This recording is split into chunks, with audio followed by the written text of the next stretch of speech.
Good morning. And chapter 12 is titled At Last. I saw the switch from modern to chess as an upgrade. I was tired of being ripped off by the Georgia Gibbs of the world. Tired of doing quickie teenage rockin', humping and bumping ditties. Besides, I was no longer a teenager. I was 22 and sophisticated. Or at least I wanted to be sophisticated. So when Harvey got out his book of 100 standards and began playing through old songs, I got excited. I saw in that music the mysterious life that my mother had led when I was a little girl. The life I secretly dreamed of living myself. I wanted to escape into a world of glamour and grace and easy sin. That world came alive when I heard the songs Dorothy listened to when she'd take me, excuse me, to one of her dingy furnished rooms. On her cheapy little record player, she'd listen to Billy or Ella or Sarah singing How Deep is the Ocean, My Funny Valentine, the very thought of you. There will never be another you. I was crazy for those standards. Harvey wasn't a genius keyboardist. Most of his own compositions depended upon what the cats called ice cream changes. Real simple chord patterns. But he knew enough to help me learn those songs. Leonard Chess loved them. And when he heard what me and Harvey were up to, he rushed me into the studio. He had Riley Hampton write some lush-sounding charts with strings and horns. At Last was the first one to hit big. People loved it. 35 years later, they're still asking for it. Because of the way I phrased, some people started calling me a jazz singer. Some of those same people mixed me up later on with Etta Jones. Others were saying I was the new Dinah Washington. I was flattered by the comparison, maybe too flattered, because when I met Dinah on the road, I messed up big time. I was playing a small club in Providence, Rhode Island, while Dinah was working at the Lowe's State Theater. My show didn't start till midnight, and when someone came around to say Dinah was in the house, my heart started doing flips. I was also doing more than a little drinking. When I hit the stage, instead of doing my regular show, all I could do was cry, At Last, and My Dearest Darling. I decided to open with Dinah's big hit, Unforgettable. Well, right in the middle of the song, I heard the crash. Boom. Someone swept the glasses off a table. I looked in the audience, and it was Dinah. I'd heard she was temperamental. They said she took her queen title seriously, but I didn't understand what was really happening until she started yelling at me. Girl, she screamed, pointing at my head, don't you ever sing the Queen's songs. I ran off crying. When I got to my dressing room, I slammed the door behind me. I was torn to pieces. Didn't want to see no one. Miss Washington wants to see you, I heard my road manager saying. Before I could tell him no, Dinah was already in my room. She was heavy-set, covered in floor-length white ermine, carried herself beautifully, her eyes fixed you in place. My eyes were wet with tears, my knees knocking. Don't ever pull shit like that, she demanded. Not when I'm around. I started sobbing. She waited a few seconds before coming over and putting her arms around me. I'm sorry, baby, said Dinah. I lost my temper, but I meant what I said. You had to learn a lesson. Never sing another artist's song if she is in the house. Never. Yes, ma'am, I replied. She reached down and kissed me on the cheek. Come on by the Lowe's tomorrow and hang out with me, she offered. I want you to see my show. I did, and had a wonderful time. When Dinah talked or walked or joked or sang, sparks flew. She was this live wire who did just as she pleased. If you asked for an autograph and she didn't have a pen, she'd bark at you. Am I supposed to sign this thing with my finger? And then turn her back. Dinah took no shit. She might explode like a volcano, but she could be gentle as a kitten. Both Dinah and Sarah Vaughn knew how much I admired them. They worried about me. They knew about my wildness. And more than once I heard them say, "She's like a young Billie Holiday." Billie Holiday, that's who I was thinking of when I sang Lover Man. But if my mother wanted me to be Billie Holiday, and if my singing Billie Holiday type songs started reaching an older crowd, I still didn't hear a word of praise from Dorothy. They were playing these records all over the place. Fool that I am. One for my baby. Yet Dorothy never mentioned them to me. Never said she was pleased or proud. I never got the idea that she was aware of how I'd broadened my musical range.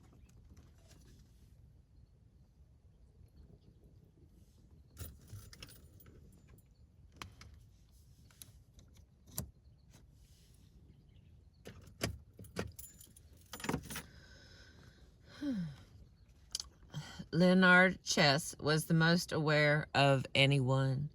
He went up and down the halls of Chess announcing, "Etta's crossed over! Etta's crossed over!" I still didn't know exactly what that meant, except that maybe more white people were listening to me. The Chess brothers kept saying how I was their first soul singer, that I was taking their label out of the old Delta blues, out of rock and roll and into the modern era. Soul was the new direction. But in my mind, I was singing old style, not new. In my mind, I was evoking an era that I'd seen in the 40s and 50s, a feeling that belonged to past generations. At the same time, even though I liked the link with the past, I felt the standards were a natural fit for me. They let me be myself. No matter how pop or schmaltzy a song, I can't help but put a gospel and blues hurtin' on it. I think that's what I have in common with Dinah, and Billie, too. I always had the feeling that Dinah was tricking. I knew she was really a blues singer, but she was always righteous, even when she sang pop. She could bend any material into her own unique and gorgeous shape. That is what I wanted. All right, here's another story.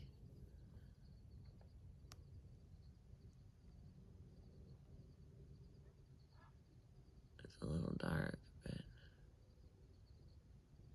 that's what's happening when the sun's coming up. Okay, the Sutherland Hotel.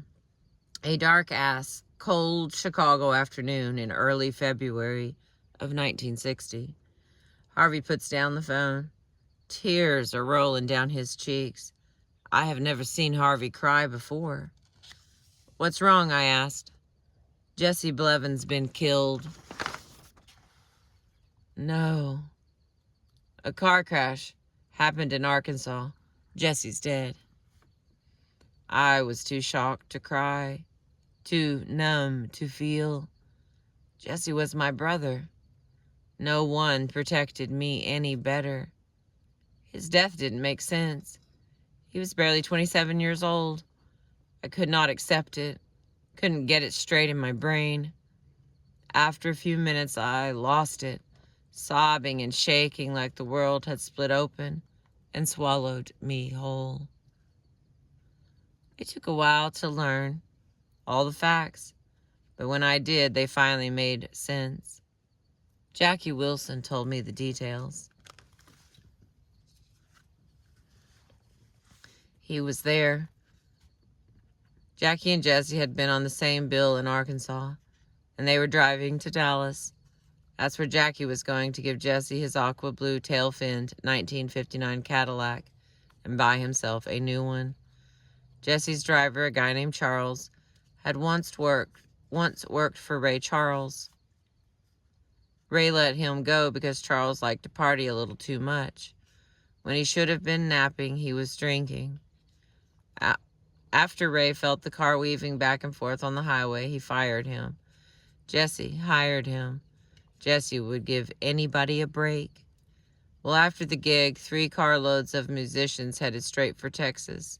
Jackie's car, driven by his valet, Frazier, who had also worked for me, was first. Jesse was second.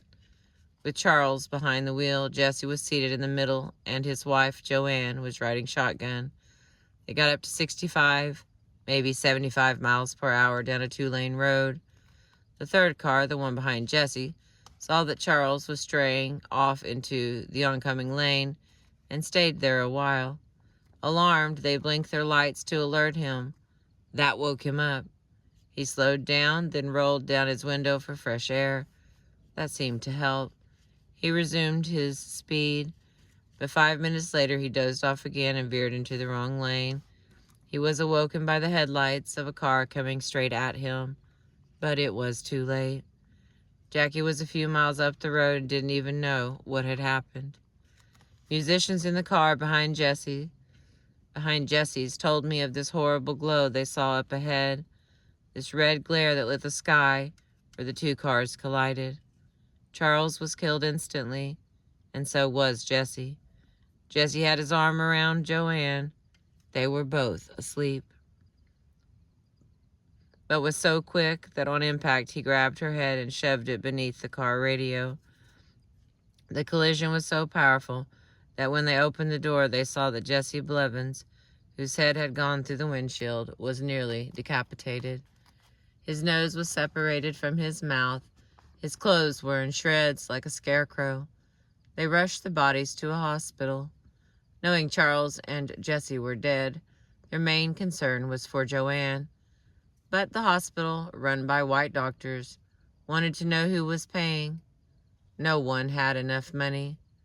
Joanne was left unattended with a crushed pelvis, a crushed chest, broken arm.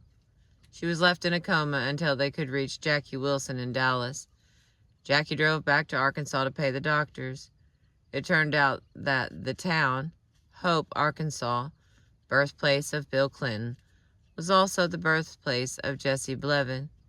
Jesse died 3 miles from the house where he was born. Joanne was fighting for her life. She was a strong person. At times, she came out of the coma. Oddly enough, she started banging on the side of her bed.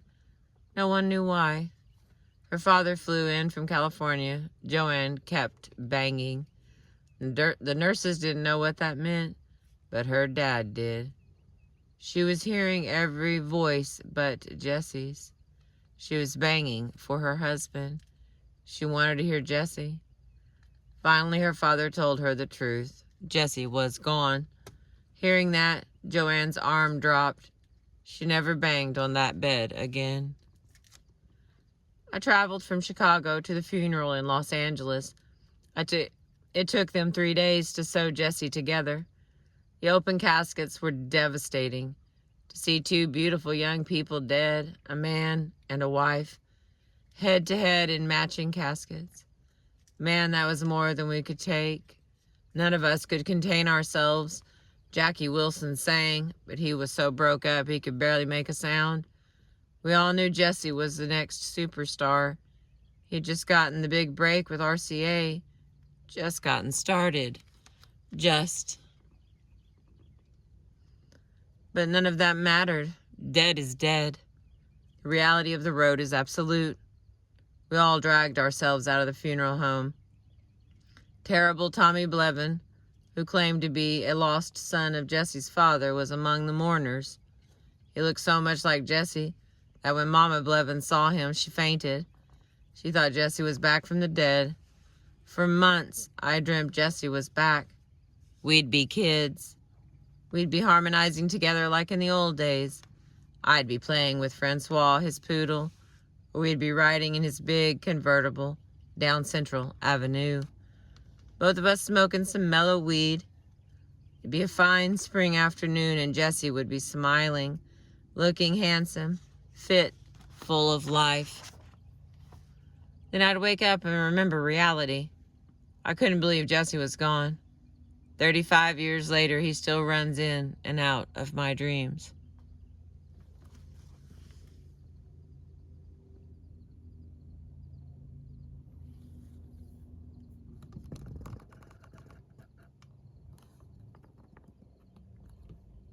Alright, and then here's another story. Come on, let's get that light right. Alright. We're on page 106 from the Etta James story, Rage to Survive. Jesse was the most tragic loss, but there were other heartaches, trivial as they might seem. While I was making my jazz style standards like At Last, making a different kind of musical reputation for myself, Harvey was making his getaway. He busted a move from Chicago to Detroit and took Marvin Gaye with him. The irony got thick. It was Leonard who originally sent Harvey to Detroit. You see, Leonard loaned Gwen Gordy, Barry's sister, $15,000 to start her own label, Anna Records. Wanting to protect his investment, Leonard asked Harvey to check out the operation. Harvey did more than that. He joined the operation, jumping ship and signing on with Gwen. They became partners in business and in bed. That greatly upset Billy Davis, who had been Gwen's colleague and fiancé. Both Billy and Gwen were extra savvy. I didn't think anybody could tear down their playhouse, but leave it to Harvey.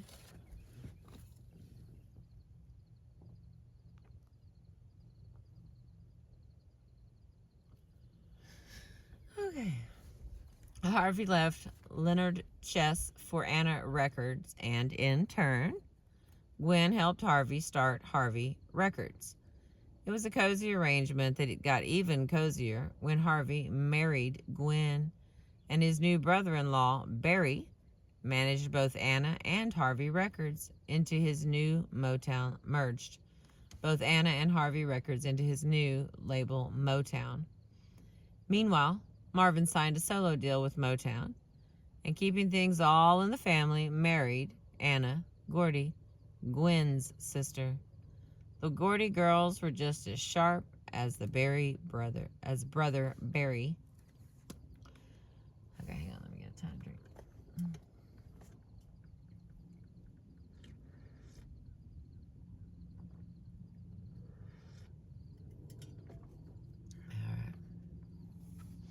Harvey wound up as a Motown producer who turned out classics like Marvin and Tammy Terrell's Ain't No Mountain High Enough and If This World Were Mine. In the 70s, Harvey made the transition into one of the best disco producers, masterminding the music for Sylvester in San Francisco. Back in the early 60s, the crisscrossing got even crazier. After being replaced by Harvey, Billy Davis came to Chicago, where, for many years, he became a key producer for Leonard Chess. It was Billy, of all people, who produced Stop the Wedding in 1962. A big hit and another triangle song about me trying to stop my man from marrying another woman. So there I was, Harvey's spurned girlfriend, and there was Billy, Gwen's spurned boyfriend, making a record that was dead on true. My life and my art were all mixed up. And another story. This was a heady time for me. I had come of age with these older generational songs, but I was still singing the young rockin' stuff. Something's Got a Hold on Me, for example, hit big. I wrote it with church in mind. Its rhythm and even its words had the same feeling. I got way back at St. Paul's with the echoes of Eden Choir. It reminded me of Ray Charles, whose What I Say had us reaching back to our roots. The gospel spirit never dies. Pushover was another of those soul songs that worked for me in the early 60s. I'd call it a tough-minded tune, written by Billy Davis, that expressed an important part of my personality, the pushy part that wouldn't be taken for granted. I might have been talking to Harvey as I sang, "I can tell by your lying, yours is not the last kind." I guess you'd call me cocky. My cockiness got me in trouble. My rebelliousness was deep-rooted and long-lasting. Some people go through a period, maybe a year or 2 or 3, where they rail against authority. In my case, the rebel period lasted for what seemed like several lifetimes.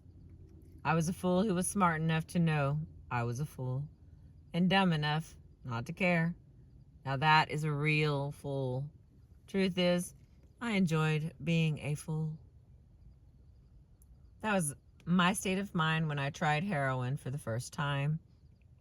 Why not? Who are you? Who is anyone to lecture me? I'm going to do what I please when I please. So please get out of my face. I'm no goody two-shoes. I'm no Susie Cream Cheese. I'm serious about turning little church-going James Etta into a tough bitch called Etta James. More than booze or weed or cocaine, heroin hit me hard. I loved it. Heroin became my drug of choice. It took me where I wanted to go. Far away, out of it, and in a hurry. All pain, thought, and confusion melted under its lazy, hazy spell. I grooved on the zapped-out sensation. I liked the nod, the hot rush of the dope speeding through my system. If I felt vulnerable and anxious when I was straight, I felt unapproachable and mellow when I was high. I was living in that place where junkies love to live, the never land of unreality, the place of spaced out cool. I got hooked real quick. First time I messed with heroin was in New Orleans. I'd snorted some white powder thinking it was cocaine.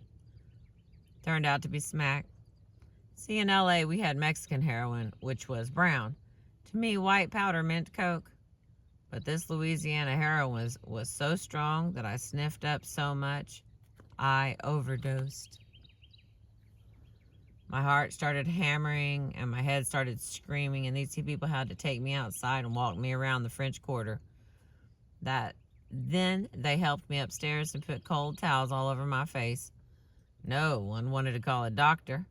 I sat there shivering and sweating my life by myself, while in the next room I heard voices whispering, "That's Etta James in there. The young Etta James is in there." The young Etta James was getting quite a reputation for herself. It didn't take long for people to learn about my appetite for drugs.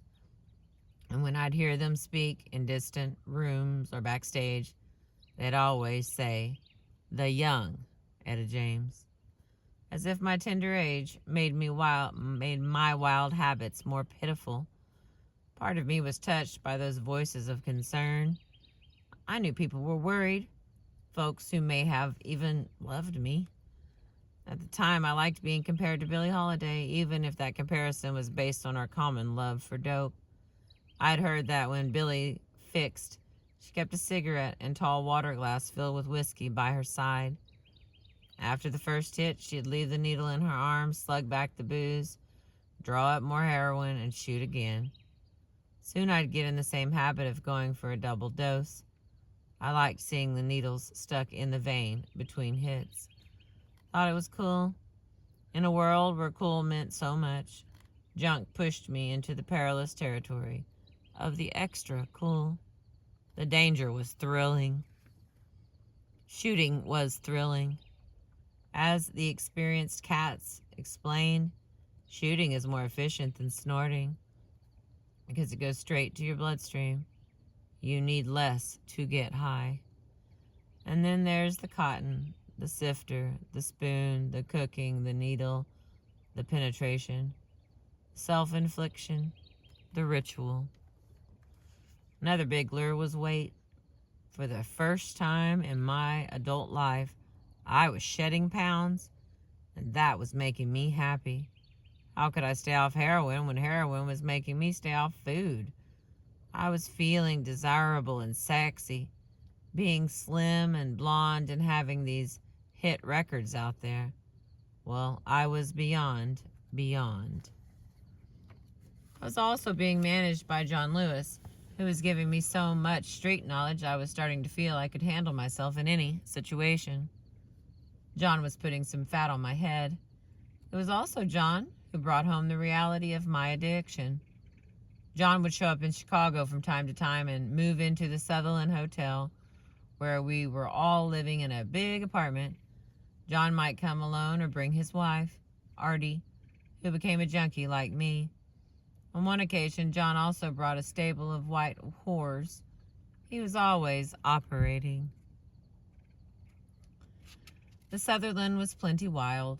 A girl named Barbara, who worked for Chess, was also living there. Barbara had been named by Life magazine as one of the most beautiful black women in the world and had danced in Vegas, where she'd had a baby for a white movie star. That's confusing. In reality, Barbara was a prostitute. Leonard Chess would send her to the Blackstone Sheraton to service his distributors.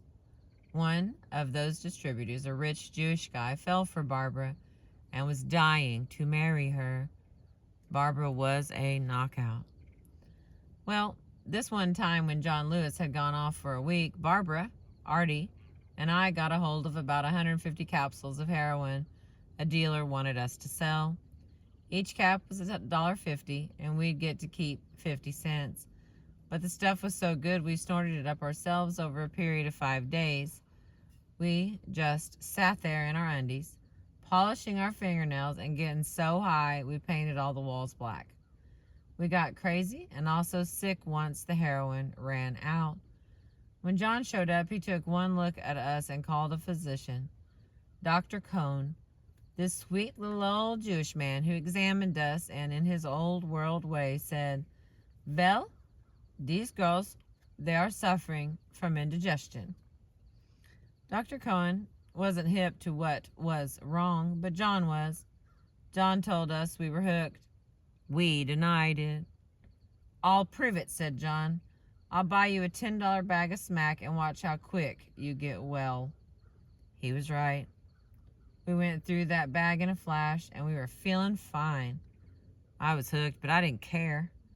Barbara and I often got high together. One night, when we were really flying, we got in the bed together and let the drugs mellow over our minds. Barbara began fondling my breasts, and I do believe I would have let her continue if there hadn't been a knock on the door. Curtis Mayfield, Jerry Butler, or one of the other impressions needed to borrow a cup of sugar. That killed the romantic atmosphere. I've never made it with a woman. Never again had the urge. But I remember that night and believe that, were it not for the interruption, Barbara and I would have made love. John Lewis and I never made love. He was too smart for that. Once we were on the road with Tommy Chapman as our driver. Tommy, who later became Barry Gordy's chauffeur, married Florence Ballard of the Supremes. That's another sad story of the rhythm and blues life. Florence died broke, leaving the twins she had for Tommy. Beyond all their problems, Tommy and Flo were good folks. We were driving somewhere in Florida, John and Tommy up front, me in the back seat. They thought I was sleeping when I heard John say, "I'll never sleep with Etta. If I do, she'll lose all respect for me. I look at her like a little sister or a daughter. Ain't ever gonna touch her. I'd rather manage her than screw her." That made an impression on me because John could have done both. He could have had me for the asking. He was the only one able to mold me. It was John who got me in with the black Muslims. But that's a whole nother chapter. And that's the end of chapter 12. I've been reading to you from back here.